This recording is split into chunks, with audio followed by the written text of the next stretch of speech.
Welcome back to Hair Smarter. If you're just joining us, this is part 2, actually, of our conversation. And if you listened to part 1, you already know we flipped the script and interviewed each other.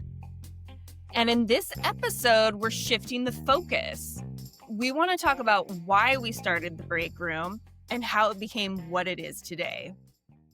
The Breakroom didn't start as a business plan or a brand, to be honest. It started as a conversation between two working hairdressers and actually all of our friends who felt like something was missing in education, especially for independents. Yeah, we were craving spaces that felt honest, education that respected the craft, and rooms where experience mattered more than the hype, really. What grew from that is something we're really proud of. The Breakroom has become an emerging education hub on the East Coast for independent hair education. And today we're pulling back the curtain. We're talking about the gaps we saw in the industry, the standards we refused to lower, and why building community was just as important as teaching the technique. And this isn't an origin story for the sake of it. It's about intention. It's about what happens when hairdressers take ownership of how and where they learn. And so if you've ever felt disconnected from traditional education, burned out by gimmicks, or just knew there had to be another way, this conversation's for you. All right, let's get into part 2. Part 2.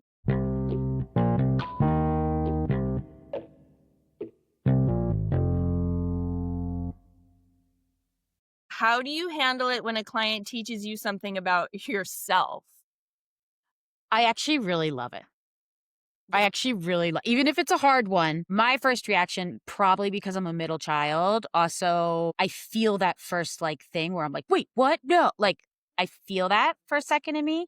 But then I also know that, I'm in a 12-step program. I've been sober for 27 years. Learning to make amends for things if you need to do that, or learning to take in information that people give you, it will continue to show up in your life until you learn it. So I'm just thinking about something with a negative connotation at this point. So if a client teaches me something about myself, it's really important that I listen. If I don't listen right now, it will show up again until I do listen. So learning to hear that and be like, oh, that's interesting. Does that actually go with who I want to be or who I am being right now? And then you have to make a decision about what that is, right? I'm never going to gossip about a client to another client. It's never going to happen. Only about Trump. What did you say? Said only about Trump. Oh, I'll talk shit about him all day long for 15 clients. But I just feel like that's not a great space to be, to gossip about another client to a client. That's weird. It's unprofessional, right? Unprofessional. Yeah. And I don't know, it's just stuff like that. Clients were teaching me in a way that I was pushing myself too hard, right? Because I was squeezing people in all the time. I noticed it more as my priorities started to change, that pull of yeah, I could just squeeze them in on my lunch break. You watched me do it for 6 months where I was like, yeah, I'm going to book a lunch break every single day. And then every single day, someone is booked in that lunch space. And it's hard to give the things up that you want to get rid of to gain something else. But when a client points it out, it's like, ooh, yeah. But they're like, you always used to squeeze me in. And to be like, yeah, I'm so sorry. I can't anymore. There's not space for that. Yeah. It's interesting. Yeah. Because they'll say the thing that is behind the thing that you're doing. I have this one client who's a guy. I keep telling him he's got to book 3 weeks in advance. He doesn't do it. And then he wants to get squeezed in. So he tried to come around the backside the other day. He's just booked the cleanup. So it's a 15-minute appointment. And normally we'll do a little gloss, a haircut, and that's different. And he's like, oh, I came a little early because I thought maybe you could do the gloss. And I was like, oh, I'm so sorry. I don't have time. I just have time for this. And so we started cutting. He's like, well, we still have 7 minutes if you want to throw it on. And the way that he was talking about it, he's like, yeah, imagine how much money you'll make in 7 minutes and blah, blah, blah, blah, blah, blah. And talks all this stuff, right? And for me, I was like, ooh, He actually just taught me something about myself that I've been doing for a long time, where I do measure time by money. And Uh-huh. I was like, "Oh, actually, no. The money part of that isn't worth the lunch Stress break that I have and after." anxiety and, like, Yeah, it's too much, and running nurturing and late and feeding all the yourself. things. Yes. And there must have been times in the past where I'm like, "God, you're right. Let's just do it. You can leave with wet hair." That's not how I wanna do it. No. So, I actually could be annoyed that he did that. Mhm. Or I could be like, "He is showing me who I used to be with this, and what I want to be now is different." So I Yeah. make the choice now. Yeah. Yeah. Good for you. I love that. I love Yeah. how self-aware you are also. I mean, I feel like a Really lot of important. therapy. Yeah. Thank you. All right. Let's actually talk about the break room. Our parent company, our education company. What was the spark that made you say, we need to start It's the Break Room? Well, I think it's kind of a lot of little things that inspired me. Being independent and not working in the salon, you lose that community, right? Like having all the other stylists that you're inspired by around you every day, all day long. Mm, You see them in the break room and you're like, "Oh my god, what did you just do to that woman? That was insane." Whatever it is, that, like, side panel, it looks so beautiful the way her hair moved, and you get just little insights here and there throughout the day. It's hard. It's hard when you're an independent stylist. Where we work at Main Space, we have our own rooms, so it's really hard to see what your peers are doing. And it's mm, also kind of sometimes a little uncomfortable to talk about and have that open dialogue of yeah. what's going on. So, also being an independent hairstylist, we have lots of things to do, like Yeah. sales taxes, income taxes, having an LLC, and like having all the little things attached to having an LLC. They're not super intuitive for us creatives, the business aspect of it, right? So it was like, how do we build a community where we can talk about these things and how can we help each other? Mm, Because one person could be good at something and the other could be good at something else. And I don't know if you remember this, Sarah, but we talked about this during the pandemic when we were I know. talking about PPP loans and Yeah. EIDL loans and all of those things that were happening. We were like, how do we do this? Yeah. And we're like, we don't even know the questions to ask or the people that we're supposed to ask to. Yeah. Yeah. Yeah. So that was a real big inspiration for me, at least. And That's also great. working on a project with somebody else. Yeah. So, how did we meet? I remember when you started working at Bumble. I was assisting this guy named Damien who was very like, you know, hardcore, very all that. And I saw you walk in and it's this girl who's like all fucking legs with short, like bleached out, but bright pink. And I was like, oh, okay. Yeah. And I mean, we like said hello here and there, but I don't think we like kind of hung out in different circles Yeah. for a while. And I was like, Yeah. oh, she's nice, whatever. But your shyness, I didn't read it as shyness at first. I was like, we're not on the same level because I'm still learning. And I felt like you weren't. But then when you started working at Main Space and you were looking for a space like many years down the road, and we really started to get to know each other, I was like, oh my God, she's just a shy person.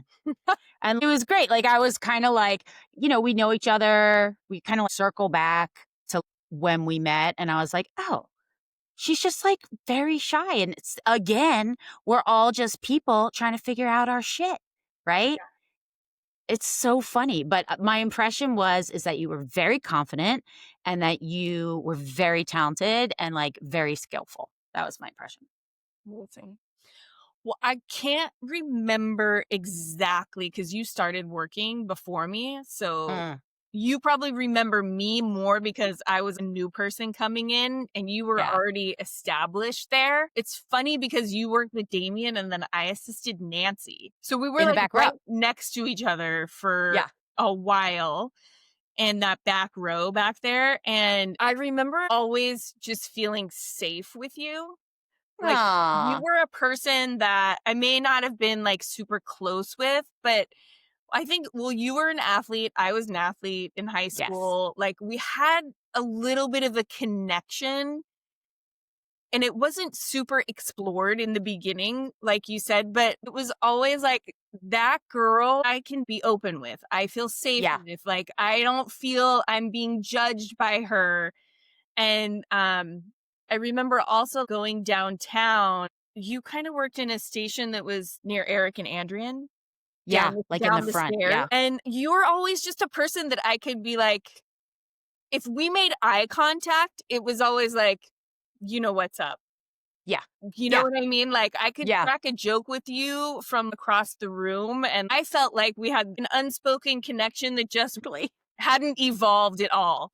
Yeah. We were just like, she's cool. I could fuck with her. Yeah, Like, not today because I'm really busy with all these clients, but at some point. totally. Totally. So I always felt like there was a connection. And even before we were really close and really good friends, we would always reach out to each other. Like, I reached out to you for the main space thing. And then we started reaching out to each other during the pandemic, like any crisis, Yeah. They're like, anything that girl, was do you know happening. what we're supposed to do?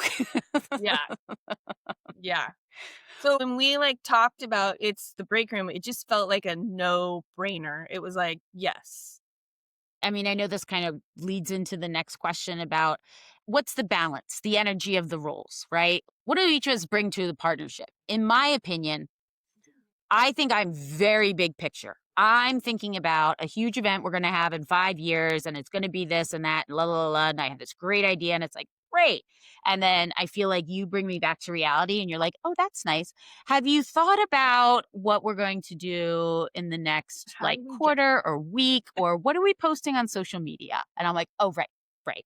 So I feel like you're much better at the details and going deep into those, where I'm much more like, spread out on the top. Yeah, for sure. For sure. Yeah, you inspire me big time because you're like, I'm going to figure out the whole marketing situation. And I'm like, oh, I don't even understand how that works. I You're know, like, I don't care. I'm going to figure it right? out. And I'm Yeah, like, we're just okay. gonna figure it out. It's gonna be fine. But then you always like bring it back down. And I'm like, all right, I listen to these 4 podcasts and this is what they say. And you're like, oh, okay. So what does that actually mean? It's like, oh, okay, well, we need to work through that, right? Which actually is funny. Like, what's been the hardest part about building a brand from scratch together? It's like, I wouldn't even say it's hard. You know what I mean? It's like, Yeah. I don't know what the fuck I'm doing. And you keep telling me you don't know what the fuck you're doing, but I'm like, Yeah. I don't know what she's talking about. She seems to be doing just fine. Oh. She's got all of it in her head. And I guess the hardest part for me is I just feel like maybe I'm just going to follow her lead for now because I don't see the big picture. And until I can see the big picture, I jump on board. I think the most rewarding thing about this whole thing is like, well, there's many rewarding things. I mean, one, our relationship is the biggest prize. I feel like I have a good friend in my life that even though we talk about business all the time, like I can talk to you about anything. Yeah. Also, just like learning new skills. I can edit Oof. fucking videos, Yeah, you can. which I never thought in a million years. Remember when I first downloaded CapCut? I was Mhm. literally texting you every 5 minutes. Me too. The What first does it video I ever mean? did took me 8 hours. Yes. Yes. Oh my God. I can't even imagine going back to that Mm, time yeah, where like I would find a transition button and I'd be like, oh, that's so cool. And then I couldn't find it like 10 minutes later. I I'm like, know. I I was know. doing this and then now I don't even know how to do it. And now Yeah, it's I so know. intuitive. It's so funny. I mean, I think the most rewarding thing is building an actual deep friendship is great. Like, especially, I don't know, I feel like in your 40s and 50s, you don't get the opportunity to do that very often. It's hard to I come by. also think the most rewarding thing is like, it's so nice to work with someone with a similar expectation of what the work should look like. Yes. I like that you're a worker, right? Yeah. I like that I don't have to be like, oh, is she into this? Is she not into this? Like, I know you're into it, right? Mhm. And I like that you hold me accountable as well. I think that's really important. Also, learning new tech skills or learning about marketing or learning about branding or whatever all these things are, like, that actually is really rewarding. Like Yes. finding the information, learning how to use large language models, like all the things, and talking to people and actually building something. Mhm. That's great. And I love that if we have like this big picture. And I love that you come in and you're like, wait, what are you doing? And then we have to actually figure out the 10 steps to get to what we want. Yeah. Yeah. It's crazy. It's crazy. I love how it's evolved too. Mm, I think I'm in a space right now where, uh, in the beginning, I was like, we're going to teach classes. We're yeah. going to teach in-house classes. We're going to create an online like streaming system and we're going to figure out how to do that. And then, yes, we built classes. We have not built an online streaming thing yet, but that's to come and that's okay. That's the thing. It's all okay. Like, we have Yeah. ideas and we're just like putting our ideas out there. I feel like letting it evolve naturally is just a really sort of natural, intuitive way for me to operate. And I Yeah. love that we're both open to that happening, Yeah. and then the podcast came. And now this feels like so real for me. And Yeah. this feels more authentic to the brand Mm, to me, where in the beginning, it wasn't even in my mind that this would even be a possibility, and now I'm like, "Oh, yeah. this has taken so much shape and form and feels so good for me." And then what that is gonna lead to, it's not very defined yet for me, but that's okay, Yeah. and I love that. You Yeah. might have different I don't know. I ideas might be like, and oh, yeah, we're going to go on a podcast tour. No, I agree. I like that there's room to let things happen and see what happens. And like, I do think the way that we view education is different from most of the things that I see out on the market today. I think that hairdressers and hair educators continue to do the things that were done for them when they were learning, and I'm not sure a lot of companies have thought that through about, is this the best way for creatives to learn? Like, yes, this is the way you learned, but I know, like, we've got the technique and all that covered, but the way that you present information or let people learn is really important, and I don't think that's something that's been tapped into really well in our industry. So I'm yeah, really excited to kinda see how that develops as we go. Um, I love that. I love that they're all connected, like the online stuff, then there's the podcast, and it's all just there in this big bubble, like yeah, living together so that people can learn in different ways, you know? mhm, yeah, Yeah. it's important. Yeah, yeah, yeah. I do think it's funny. We did have like more rigid ideas when we started, but it's like, well, let's see how it plays out, right? Yeah. Yeah. Because Uh, this evolve into something that is unexpected, and other things might evolve into different things that weren't expected. So, yeah. So the break room has 3 pillars that we came up with pretty early: integrity, community, and purpose. Which one do you feel the most connected to, and why? I feel most connected to integrity because we're going to keep it in the hair community, right? It's important to me as an educator that my students feel safe, right? It's Yeah. important that I'm showing up for my students in a way that like brings confidence to them. So when I show up in an education setting, doing what I say I'm doing is so important Yeah. Yeah. because you cannot build respect and for people to want to have aha yes moments if you're not showing up for them in a way that you're showing up for yourself, right? Yes. If they Yes. can see you behaving in a way that's not what your words are saying, you've lost them. Mhm. All I think about, not talking shit, but I am talking shit. At Bumble and Bumble, when we taught there, they used to teach this network educator class. And one of these classes was our salon manager would go in and teach how to manage the salon, like basically how to sell products, right? And like, oh, all of our stylists sell at least 3 products a person, and they fill out this little form, and they give all their clients the information and all the stuff. but, like, it just wasn't true. Like, No, maybe they no. told us, like, once or twice to do that, you know what I mean? I mean, I know they pushed it in our one-on-ones, Oh my but the god. things that they said they had success with were not actually successful, and the statistics they gave about that weren't truthful, and I think what you're saying about showing up in a space and actually being truthful about what you do that is successful Yeah, is incredibly important. yeah. Like, show up and you're transparent about what you can and can't do. It's It's so crazy, important. right? Yeah.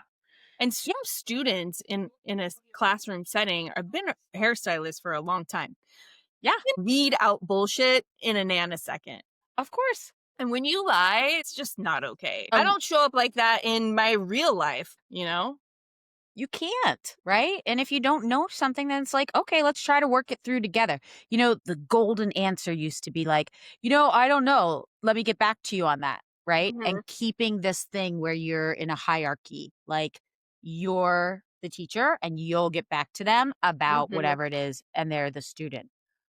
I like the community aspect. So if mhm. you ask me a question and I don't know, I say, you know what? I don't know. Let's try to work through it together. And now we're here. We're Yeah. we're I love together. that. We're a community and we're working it through. And if we work it through, cool. If we can't work it through, then you know what? I know where to go to try to find the answer. I'm sure you know where to go to try to find the answer too. So let's figure it out together. Yeah, And that's really the kind of education yeah, that I want to invest my time and energy into. totally. And I love how these 3 things, they work simultaneously with each other Yes. in our classroom, you know? Yeah, they do, right? I also think like grounded in integrity. What does that mean to me? So to me, Love how you're I asking would your own question. I know, I literally am like, whatever. I'll just keep talking cuz obviously I like to talk. So fine. Um, to me, that means, I was like, listen, Sarah Jane, like when we first started this, I was like, I don't want to be affiliated with a product company. Mhm, And that to me felt like integrity because for so long, product companies, they have the most money and they provide watered down education that's really about selling products rather than learning a skill set. And I think that's a little bit disrespectful to all of the hairdressers that are in our industry. And also it doesn't make sense. So there's two different goals there. Whether I'm yeah, selling 3 products or whether I'm learning a razor bob, like those 2 are different different things. things. Yeah. And like, hey, products are important. Sometimes they're great. I love using products. I love when clients want to use products. Cool. Like that's awesome. But it is not my main focus when it comes to technical and non-technical education for hairdressers. And so grounded in integrity, it would be very easy to get a sponsor for It's the Breakroom and have them pay for all the things that need to be paid for or just roll it into their education. This is very much the harder way, but it's the better way for us, I think. Oh, well, yeah, because it is about skill, Yeah, it is. and the products is just a teeny portion of that. Yeah. You And it's need to been a know huge what portion products for can do. so long. Yeah, you need to know what products can do for you, but that's not gonna bring clients in your chair. Can you imagine if other It's not gonna pay industries your focused bills. like that? Can you imagine if a gynecologist was like, "Well, I had this product company come and they want us to sell like 3 tubes of lube or whatever or birth control, and if I sell all that, then they'll give me education more about, like, menopause." Like, that doesn't make any sense, No, right? makes no. Like, there is an imbalance there, and it needs to change, and Yeah, so I think that we are willing to do the hard work to change that. yeah. Yeah. How has teaching others changed the way you see yourself, Sarah? Oh, well, Sarah Jane, um, I think teaching others is I like being on teams. I like being of service. Mhm. I think that there is always, at least when we started teaching and we learned to teach, there was a performance aspect to that. Mm, And yeah, I have let that go 100% and completely. mhm, Like, I am a vessel for you. Whatever you wanna learn and however far you wanna go, let's do it. Like, that for yeah, me has changed my ideas of success. I mean, like, yeah, that was wow, I really, like, nailed those jokes in class. Like, that is not what it is. My thing is, "Oh, wow, this person got this much information and this person really got into this much information, and was the class successful Yes. for each and every person. Yes. For so long, teaching has been like, oh, you know what? This person's good. I check in with them a couple times, but really I'm focusing on the person that's having the hardest time, right? Oh my That's god. not fair. No, no. And I'm really into fairness. Like, Yeah. I want each person to get what they need out of the class. And so if that means that we go off on a little bit of a tangent for a little bit so that everyone can get the information, great. Yeah. That's fine. One time, So, yeah, go ahead. I just wanted to share my little experience. So we used to work in groups of 6, right? Yeah. So we had another educator next to us. And one of them said to me, "Wow, you're really in it with them, aren't you?" I was like, Yeah. "Yeah." She's like, "Well, as long as they're having fun, just let them go." And I was like, Wow. "What? Why are we here then? And also, Well, like, why are yeah. you an educator? I really want people to get something out of this, Yeah. and it's our job to pull whatever it is out of them Yeah. during that 2 hours that we have with them. It's not about just having fun and letting them do their own thing. What are they learning? Nothing. Do you know how disrespectful that is for that person to say that to you? The money they spent, the time they put in, the For time away from sure. their family, the Oh my people that they're god. not taking it home, like to come to a big city if they're not from a big city. That's a lot. And to be like, yeah, I guess if they're having fun. What? No, What? no, Yeah, no, it's crazy. no. It's It's crazy. crazy. Well, let's end on this one. What do you hope happens with the break room or hair smarter? What do you want to leave with the industry? Let's say we're looking at it in my big picture world 15, 20, 25 years from now. Wow, that's big. I It's know. hard for I it's did hard it. for I me made to it think huge. like that. I made it huge. Like, what do you want to look back at when you're 80 and be like, yeah, we did that for the industry? I really wanna make sure that it's about the skill, you know? It's like maintaining the skill in our industry. It's not this, like, watered down, doing one length haircuts with trimmers. Like, that's unacceptable to me, Yeah. Fair. and Fair. we see that a lot. Like, let's We bring the do. skill back, the Ah, artistry. I agree with that 100%. I also want to give hairdressers their power back in Mhm. whatever they see. So, is that being a skillful master of cutting hair? Great, let's do that. Is it someone who is a silent leader of a community? You have people come in and you talk about big things and you have boundaries and Mhm. like you're someone that people can come in and talk to about relationships. Great, let's do that. Is it someone who, I don't know, like I want you to feel in a place of power that you can make a comfortable living, but also make a impact on the people in your community Mhm. in whatever way that is. Um, Hairdressers are the most generous people I've ever met in my life. Yeah. If there is a tragedy of some sort, maybe there's an awful hurricane, maybe there's a pandemic, maybe there's a government shutdown. Like what are we doing? Like the amount of food, we're recording this like in November. The amount of people taking in food for food things right now because the SNAP benefits aren't available.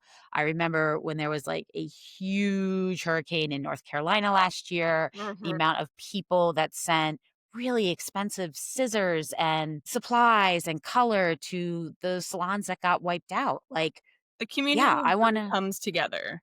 yeah. And like, you should be a strong, thriving community. And I'm hoping that we can be an avenue to help people learn how to do that and organize that.